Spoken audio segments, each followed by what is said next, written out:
ಸುಮ್ಮನೆ ಮಂಡ್ಯದಲ್ಲಿ ಹೋದರು, ಕಥೆ ಮಾಡ್ತಿದ್ರು, ಕಥೆ ಆಯಿತು. ಸತ್ಯ ಇಂಡಸ್ಟ್ರೀಸ್ ಅಂತ ಹೇಳಿ ಬ್ರಿಡ್ಜಿಂದ ಆ ಕಡೆ ಒಂದು ಅಲ್ಲಿಗೆ ಹೋದರು. ಅವರು ಕೂತ್ಕೊಳ್ಳಿ ಗುರುಗಳೇ ಅಂತೇಳಿ ಕೂರಿಸಿದ್ರು.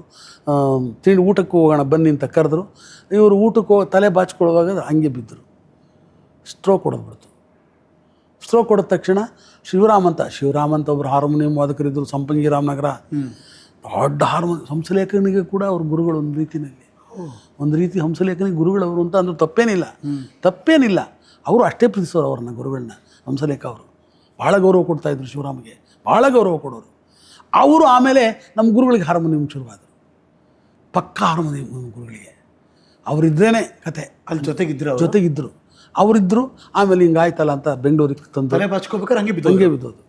ಹೌದು ಸರ್. ಅಲ್ಲೇ ಹೋಗ್ಬಿಟ್ರಾ?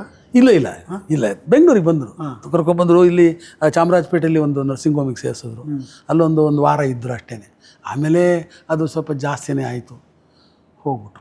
ಅದು ಸಡನ್ನಾಗಿ ಕಾಣಿಸ್ಕೊಂಡಿದ್ದ ಮೊದಲೇ? ಇಲ್ಲ ಮೊದಲೇ ಏನೂ ಇರಲಿಲ್ಲ ಸರ್. ಏನು ಗೊತ್ತಾ ಸರ್, ದೈಹಿಕ ಶ್ರಮ ಜಾಸ್ತಿ ಆಯಿತು, ದಿವಸ 4-5. ಆಮೇಲೆ ಎಲ್ಲರೂ ಈಗ ಅದನ್ನು ಸ್ವಲ್ಪ ಸೂಕ್ಷ್ಮವಾಗಿ ಹೇಳಬೇಕು ಅಂದರೆ, ಹಾಡುಗಾರಿಕೆಯಲ್ಲಿ ನಾವು ಸ್ವಲ್ಪ ಸರಳವಾಗಿ ಹಾಡೋದನ್ನು ಕಲಿಬೇಕು.